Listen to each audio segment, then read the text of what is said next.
friends, welcome back to my channel. Today we are going to discuss a new topic, that is revaluation account. What is revaluation account and why we are going to do revaluation account? A very important topic क्या है? Revaluation of assets and liabilities. पहले हम जान लेंगे revaluation of assets and liabilities क्यों हम करेंगे और ये क्या है. ये सिंपली एक ट्रीटमेंट है. जब कोई नया पार्टनर बिजनेस में एंट्री लेता है तब ओल्ड पार्टनर पहले ही कुछ एडजस्टमेंट करते हैं और वो कुछ ट्रीटमेंट करते हैं. प्रॉफिट शेयरिंग रेशियो में चेंज आता है. गुडविल ट्रीटमेंट हम लोग करते हैं, ठीक है. वैल्यूएशन ऑफ गुडविल बनाते हैं और उसके बाद क्या करेंगे? Revaluation of assets and liabilities करेंगे. तो पहले हम जान लेंगे व्हाट इज रीवैल्यूएशन. रीवैल्यूएशन होता क्या है? तो रीवैल्यूएशन होता है recheck of assets and liabilities. तो रीचेक क्यों करेंगे? क्यों? क्योंकि जब नया पार्टनर बिजनेस में आएगा तो वो विदाउट मेहनत वो प्रॉफिट भी तो एंजॉय करेगा. तो हम प्रॉफिट क्यों देंगे? इसीलिए जो एग्जिस्टिंग पार्टनर होता है वो पहले ही एसेट्स और लायबिलिटीज रीचेक कर लेता है. किस तरह से? सपोज ए और बी दो पार्टनर थे और उसने बिजनेस स्टार्ट किए. एक बिल्डिंग खरीदा, उस बिल्डिंग का दाम था 1 लाख और 1 साल के बाद उस बिल्डिंग का दाम हो गया 2 लाख. ऑब्वियसली जब जो एसेट्स होता है उसका दाम बढ़ते रहता है. तो 1 लाख का जो प्रॉफिट हुआ है वो प्रॉफिट नया पार्टनर को वो देगा? नहीं देगा. इसलिए जब न्यू पार्टनर एडमिशन लेता है उसके पहले ही ओल्ड पार्टनर क्या करता है? अपना एसेट्स और लायबिलिटीज चेक कर लेता है. हमें मालूम है एसेट्स क्या होता है? Source of income. और लायबिलिटीज क्या होता है? हम लोग पेमेंट करते हैं. तो जो सोर्स ऑफ इनकम है वो क्या करेंगे? अगर बढ़ेगा तो हम क्या करेंगे? उसे आपस में ही बांट लेंगे ओल्ड रेशियो में, और जो पेमेंट देना होगा वो भी हम आपस में ही बेयर करेंगे.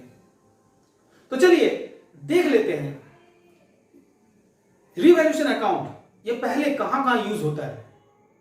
तो मैंने कहा था जब कोई नया पार्टनर बिजनेस में आता है तो ओल्ड पार्टनर को कुछ ट्रीटमेंट करना पड़ता है. ट्रीटमेंट किया गया है. फर्स्ट उसे प्रॉफिट शेयरिंग रेशियो में एडजस्टमेंट करना पड़ता है. सेकंड उसे ट्रीटमेंट ऑफ गुडविल बनाना पड़ता है. और थर्ड उसे वैल्यूएशन ऑफ गुडविल भी प्रिपेयर करना पड़ता है. और फोर्थ उसे रिवैल्यूएशन अकाउंट बनाना पड़ता है. तो देखिए ये रिवैल्यूएशन अकाउंट बनाने के लिए हमें कुछ जर्नल एंट्रीज करना पड़ेगा. कैसे? जब एसेट्स इंक्रीज करेगा तो हम किस तरह से जर्नल एंट्रीज बनाएं. तो पहले हम जान लेंगे कि रिवैल्यूएशन अकाउंट एक्चुअली क्या है. तो रिवैल्यूएशन अकाउंट क्या है? एक नॉमिनल अकाउंट है. तो नॉमिनल अकाउंट होता क्या है? What is nominal account? तो जो गोल्डन रूल है नॉमिनल अकाउंट का कि all losses and expenses are debit and all gains and incomes are credit. तो देखिए जब कोई एसेट्स बढ़ता है तो हम क्या करते हैं? रिवैल्यूएशन अकाउंट को हम क्रेडिट करेंगे, और जब कोई एसेट्स घटता है तो रिवैल्यूएशन अकाउंट को हम डेबिट करेंगे. तो देख लेते हैं कि जब कोई एसेट्स बढ़ता है तो क्या जर्नल एंट्रीज होगा, या घटता है एसेट्स कोई तब क्या जर्नल एंट्रीज होगा. और उसी तरह से लायबिलिटीज क्या बढ़ता है तब क्या जर्नल एंट्रीज होगा, और लायबिलिटीज घटता है तब क्या जर्नल एंट्रीज होगा. तो देखिए according to the nominal rule, first जब कोई एसेट्स इंक्रीज होगा, when assets increase, when assets increase तब जर्नल एंट्रीज क्या होगा? According to the nominal rule, assets account debit to revaluation account. देखिए एसेट्स क्या हो रहा है, बढ़ रहा है। According to the nominal rule asset जब बढ़ेगा, व्हेन एसेट्स इंक्रीज, तब हम क्या बनाएंगे, assets account debit to revaluation account. क्योंकि according to the nominal rule assets increase हो रहा है, ये गेन हो रहा है, इसलिए रीवैल्यूएशन अकाउंट को हम क्रेडिट करेंगे। उसी तरह से दूसरा जो पॉइंट है, क्या पॉइंट है, व्हेन एसेट्स डिक्रीजेस, जब एसेट्स डिक्रीज होगा तब हम जनरल एंट्रीज क्या बनाएंगे, सिंपली रीवैल्यूएशन अकाउंट को हम डेबिट कर देंगे। Revaluation account debit to assets account credit. ठीक है। थर्ड क्या है, थर्ड पॉइंट क्या है, व्हेन liabilities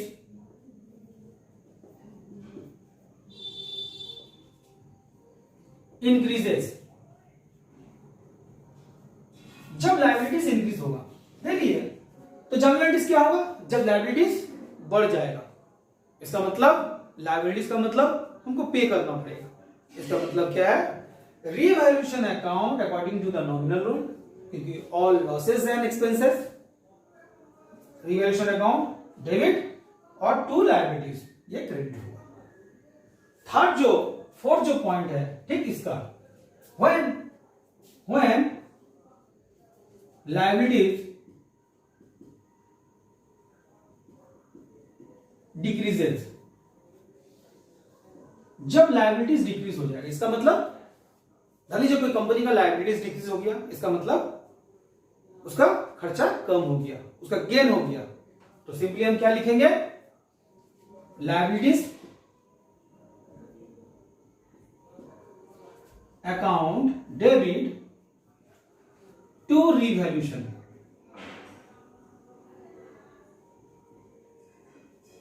क्रेडिट। ठीक है। रीवैल्यूएशन अकाउंट करने के बाद assets and liabilities journal entries बनाने के बाद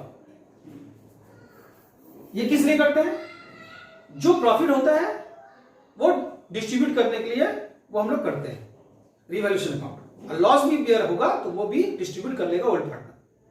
तो जब लॉस होगा या प्रॉफिट होगा तो उसका भी तो जनरल एंट्रीज बनेगा। तो अगर प्रॉफिट होता है तब रीवैल्यूएशन अकाउंट का जनरल एंट्रीज क्या होगा, तो देखिए जब प्रॉफिट होगा पार्टनर का आफ्टर रीवैल्यूएशन, तो हम क्या करेंगे, revaluation account debit to old partners capital account.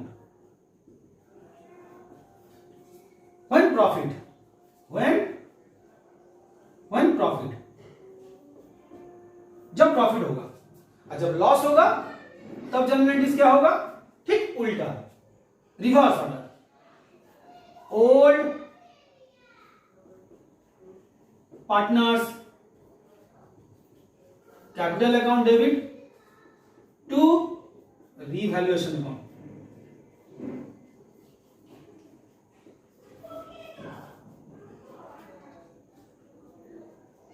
ठीक है, वन लॉस।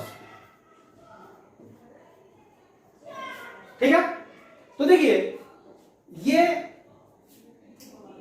जनरल एंट्रीज हमें करना पड़ेगा। ठीक है, ये करने के बाद अब हम रीवैल्यूएशन अकाउंट का फॉर्मेट कैसा होता है ये आपको जरा बताएंगे। अब हम देख लेंगे कि रीवैल्यूएशन अकाउंट का फॉर्मेट कैसा बनता है और उसके बाद एक एग्जांपल लेके रीवैल्यूएशन अकाउंट का जनरल एंट्रीज कैसे सॉल्व करेंगे वो भी आपको बताएंगे। चलिए देख लेते हैं रीवैल्यूएशन का फॉर्मेट क्या है, ये हम सीख लेंगे। क्या है, रीवैल्यूएशन अकाउंट, आपको जनरल रीवैल्यूएशन का फॉर्मेट क्या है, ये है रीवैल्यूएशन का फॉर्मेट।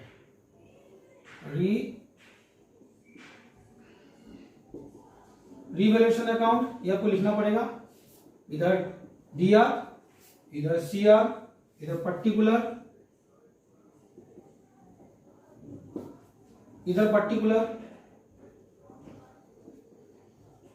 इधर अमाउंट, इधर अमाउंट। जब एसेट्स इंक्रीज करेगा तो रीवैल्यूएशन अकाउंट क्या करेगा, assets account debit to revaluation. तो हम सिंपली क्या लिख देंगे, बाय एसेट्स अकाउंट। अब देखिए एसेट्स क्या क्या होता है, बिल्डिंग हो सकता है, ठीक है, बिल्डिंग हो सकता है, डेटर्स हो सकता है, ठीक है, लैंड हो सकता है, मशीनरी, प्लांट एंड मशीनरी भी हो सकता है, ठीक है। जब एसेट्स इंक्रीज करेगा उसी तरह से जब लायबिलिटीज डिक्रीज करेगा तब भी हम क्रेडिट में लिखेंगे। क्यों, लायबिलिटीज डिक्रीज करेगा तो वो भी तो गेन ही हो रहा है। क्या इंक्रीज था, liabilities account debit to revaluation account, तो बाय लायबिलिटीज अकाउंट। अब क्या क्या हो सकता है लायबिलिटीज में, डालिए क्रेडिटर वो डिक्रीज हो गया। कैसे, कोई ऐसा क्रेडिटर है जो आया ही नहीं पैसा लेने, तो वो इनकम हुआ कि नहीं, तब हम क्या लिखेंगे, क्रेडिटर अकाउंट, क्रेडिट में लिखेंगे, ठीक है। डेबिट साइड में क्या लिखेंगे, जो डिक्रीज करेगा। तो डिक्रीज क्या हुआ, revaluation account debit to assets account. तो सिंपली टू एसेट्स, जो एसेट्स डिक्रीज हो गया। क्या क्या एसेट्स हो सकता है जो डिक्रीज हो सकता है, simply building, debtors, land, plant and machinery, ठीक है, ईटीसी। जब एसेट्स डिक्रीज करेगा तो हम डेटर साइड लिखेंगे, जब एसेट्स इंक्रीज करेगा तो हम क्रेडिट साइड लिखेंगे। उसी तरह से जब लायबिलिटीज इंक्रीज करेगा, इसका मतलब हमें पेमेंट करना होगा। तो ये तो लॉस हुआ, तो हम क्या करते हैं, जब लॉस होता है तो revaluation account debit to liabilities account. तो लायबिलिटीज में क्या लेंगे, टू लायबिलिटीज, ठीक है। लायबिलिटीज में क्या हो सकता है, जैसे क्रेडिटर, बिल्स पेबल, ठीक है, ईटीसी और भी है। ये करने के बाद हम क्या करते हैं, अगर क्रेडिट साइड ज्यादा हो जाए तो हम क्या करेंगे, ये प्रॉफिट हो गया, इसका मतलब हम ये प्रॉफिट क्या करेंगे, प्रॉफिट एंड लॉस अकाउंट में डिस्ट्रीब्यूट करेंगे टू P&L अकाउंट। Old partners, suppose A and B, old ratio में डिस्ट्रीब्यूट कर देंगे अगर प्रॉफिट हुआ तो, ठीक है। और अगर इफ लॉस लॉस हुआ तो हम ये क्रेडिट साइड में लिखेंगे। मान लीजिए इधर का कैलकुलेशन किए, इधर ज्यादा आ गया, इधर कम आ गया, इसका मतलब ये लॉस हो गया, तो हम क्या करेंगे, बाय लॉस करके ये हम ओल्ड पार्टनर में डिस्ट्रीब्यूट करेंगे। प्रॉफिट एंड लॉस अकाउंट लिख के loss, profit and loss account A and B old ratio में हम डिस्ट्रीब्यूट कर देंगे। इसको करने के बाद रीवैल्यूएशन अकाउंट बनाने के बाद हम इसको कैपिटल अकाउंट में ट्रांसफर करेंगे और उसके बाद हम बैलेंस शीट बनाएंगे। तो पहले हम रीवैल्यूएशन अकाउंट लेंगे, एक एग्जांपल, और उसके बाद हम आपको बताएंगे कैसे रीवैल्यूएशन अकाउंट से कैपिटल अकाउंट बनाया जाता है और उसके बाद बैलेंस शीट किया जाता है। क्वेश्चन लिया है और इस क्वेश्चन से देख लेते हैं कि कैसे रीवैल्यूएशन अकाउंट हम प्रिपेयर करेंगे और किस तरह से जर्नल एंट्री सॉल्व करेंगे। देखिए क्वेश्चन क्या बता रहा है, A and B sharing profit and loss in 3:2 ratio. It was agreed that she should be admitted to the partnership. ठीक है? The balance sheet before his admission was as follow. उसके balance sheet क्या था before? ये liabilities दिया हुआ, ये assets दिया हुआ। तो लायबिलिटी साइड में AB का कैपिटल है और क्रेडिटर दिया हुआ है, और एसेट्स क्या है? एसेट्स दिया हुआ है। ठीक है? Before she was admitted, the assets were revalued as follows. क्या क्या रिवैल्यूड करना है? प्रीमिसेस को करना है रिवैल्यूड, फिक्सचर को करना है हमको रिवैल्यूड, मोटर वैन को करना है रिवैल्यूड, और स्टॉक को रिवैल्यूड करना है। और किसको रिवैल्यूड करना है? Debtors are subjected to 10% provision for doubtful debt, ये भी करना है। और लास्टली क्या क्वेश्चन बोल रहा है? So journal entries and prepare revaluation account. तो पहले हम देख लेंगे कि जो रिवैल्यूट करने बोला है उसमें एसेट्स बढ़ा है या एसेट्स इंक्रीज किया है या डिक्रीज किया है। देखिए प्रीमिसेस कितना था? 30,000। अब प्रीमिसेस कितना हो गया? 50,000। इसका मतलब क्लियरली बता रहा है कि एसेट्स बढ़ गया। तो जब एसेट्स बढ़ेगा, इंक्रीज होगा, तो हम क्या करेंगे? फर्स्ट ऑफ ऑल हम जर्नल एंट्रीज करेंगे, उसके बाद हम रीवैल्यूएशन अकाउंट करेंगे। तो क्या क्वेश्चन क्या बताया है कि प्रीमिसेस फर्स्ट 30,000 था, अब वो बढ़ के 50,000 हो गया। तो इसका मतलब क्या है? 30,000 का इंक्रीज है एसेट्स में। तो हम जानते हैं जब कोई एसेट्स इंक्रीज करता है तो हम क्या लिखते हैं? Assets account debit to revaluation. तो फर्स्ट हम लिख लेते हैं एसेट्स, तो क्या बढ़ गया?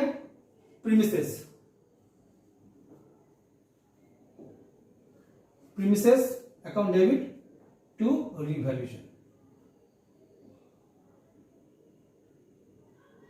डीआर है, ये सीआर है। ओके, प्रीमिसेस कितना बड़ा? देखिए जो डिफरेंस होगा वही हमको लेना है। 50,000 था, अब बढ़ के 30,000 था, बढ़ गया 50,000। इसका मतलब 20,000 का इंक्रीज। ये 20,000 हम इस जगह में लिख देंगे और सिंपली हम इसका एंट्री भी कर देंगे। क्या एंट्री होगा?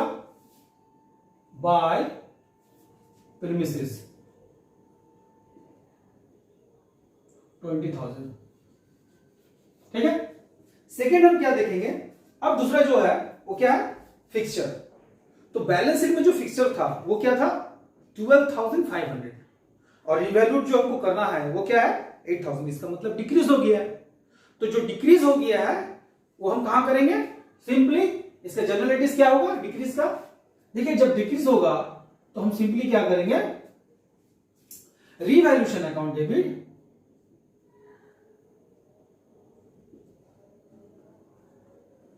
To fixture account. डिफरेंस कितना है? 12,500 माइनस 8,000। इसका मतलब क्या है? वो कितना आएगा? 4,500। और सिंपली हम क्या करेंगे? इसको रिवैल्यूएशन अकाउंट में दे देंगे। रिवैल्यूएशन क्या होगा? To fixture account to fixture. ये क्या होगा? 4500, क्योंकि डिक्रीज हो गया है। Okay, fixture account. देखिए थर्ड क्या है? देखिए थर्ड पॉइंट क्या है? थर्ड पॉइंट है मोटर वैन। मोटर वैन कितना था ओल्ड बैलेंस शीट में? 18,600, और रिवैल्यूड कितना है मोटर वैन? 15,000। इसका मतलब जो एसेट्स है वो डिक्रीज हो गया, जब डिक्रीज होता है तो हमें जनरल एंट्रीज क्या लिखना पड़ता है, revaluation account debit to motor van. हम लिख लेंगे revaluation account debit to motor van. 18,400 था, 15,000 वो हो गया, इसका मतलब क्या है, डिक्रीज हो गया है 3,600, डिक्रीज हो गया है। जो डिक्रीज अमाउंट है वो हम इस जगह में लिख देंगे और सिंपली हम इसे रिवैल्यूएशन अकाउंट में इनपुट करेंगे, क्योंकि जब डिक्रीज होता है तो हमें डेबिट साइड में लिखना पड़ता है टू मोटर वैन।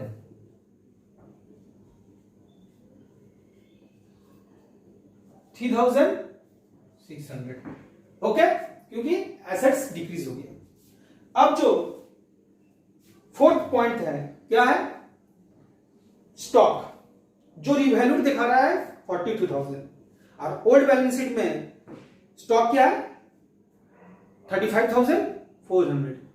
तो 35,400 ओल्ड बैलेंस शीट में था, न्यू बैलेंस जो रिवैल्यूड था 42, इसका मतलब स्टॉक इंक्रीज किया है। और जब स्टॉक इंक्रीज करता है तो सिंपली हम क्या लिखते हैं, stock account debit to revaluation. जो स्टॉक इंक्रीज होगा तो सिंपली हम ये लिखेंगे और इसका जो वैल्यू है वो हम क्या करेंगे, लिख देंगे। इसका जो वैल्यू है, देखिए 42,000 था रिवैल्यूड और ये था 35,400, इसका मतलब डिक्रीज, ये इंक्रीज हो गया है। तो इंक्रीज कितना हुआ 6,600, ये इंक्रीज हो गया है। और सिंपली हम क्या करेंगे, जब इंक्रीज होता है तो हम रिवैल्यूएशन अकाउंट में क्रेडिट साइड में लिखेंगे बाय स्टॉक अकाउंट 6,600, ये हम लिख देंगे, ठीक है। और जो लास्ट पॉइंट है क्या है, debtors are subjected to 10% provision for doubtful debt. इसका मतलब क्या है कि जो प्रोविजन है वो 10% है, वो पैसा नहीं मिलेगा। जब पैसा नहीं मिलेगा इसका मतलब क्या है, वो लॉस है। और जब लॉस होता है, एसेट्स अगर लॉस हो गया, प्रोविजन हो गया, इसका मतलब क्या है, हम उसके जनरलिटीज क्या करेंगे, revaluation account debit to provision for doubtful debt. तो हम 5 नंबर जो जनरलिटीज है क्या करेंगे, revaluation account debit to provision for doubtful debt, ठीक है। 10%, इसका मतलब हो गया 24। डेटर्स कितना है हम देख लेंगे, डेटर के ऊपर है, इसका मतलब डेटर क्या है 24,500, इसके ऊपर 10% कैलकुलेट कर लेंगे, ये आ जाएगा तो आपका 2450, ये अमाउंट नहीं मिलेगा। तो जो लॉस हो, जो अमाउंट नहीं मिलेगा इसका मतलब लॉस है, और लॉस हम कहां लिखेंगे, डेटर में लिखेंगे। इसका मतलब to provision for doubtful debt 2450, okay, ठीक है। अब जो 6th जो एंट्री है वो हमें फर्स्ट रीवैल्यूएशन अकाउंट को हमें कैलकुलेट करना पड़ेगा, और रीवैल्यूएशन अकाउंट को कैलकुलेट करके हम देखना पड़ेगा कि ये प्रॉफिट हो रहा है या लॉस हो रहा है। अगर ये प्रॉफिट होता है तो हम जनरलिटीज क्या करेंगे वो भी देखेंगे। तो पहले हम देख लेते हैं कि ये क्या हो रहा है, चलिए इसको कैलकुलेट करते हैं। ये कैलकुलेट आपका हो जा रहा है, ये कैलकुलेट आपका हो जा रहा है 26,600, ठीक है, और ये भी हो जा रहा है 26,600, और डिडक्ट करके हम क्या आ रहा है, ये हम डिडक्ट कर लेते, इसका मतलब क्या है 16,050, ये आपका निकल जा रहा है, मतलब प्रॉफिट है। तो ये प्रॉफिट क्या करेंगे, to profit and loss account, A और बी में इक्वली, ए और बी में 3:2, सॉरी ए और बी में 3:2 रेशियो में इसको डिस्ट्रीब्यूट कर देंगे। हम डिस्ट्रीब्यूट कर देते हैं, इसका हो जा रहा है आपका, देखिए ये आपका निकल जा रहा है 3:2, इसका मतलब हो गया 9630 और ये आपका आ जा रहा है 2450। ठीक है, तो ये हम डिस्ट्रीब्यूट कर देंगे ओल्ड रेशियो में, ओल्ड रेशियो में। तो ये प्रॉफिट हो गया। जब प्रॉफिट होगा तो हम क्या जनरल एंट्रीज करेंगे, देखिए हम जनरल एंट्रीज इस जगह में आपको बता दे रहे हैं 6 नंबर का। क्या जनरल एंट्रीज करेंगे,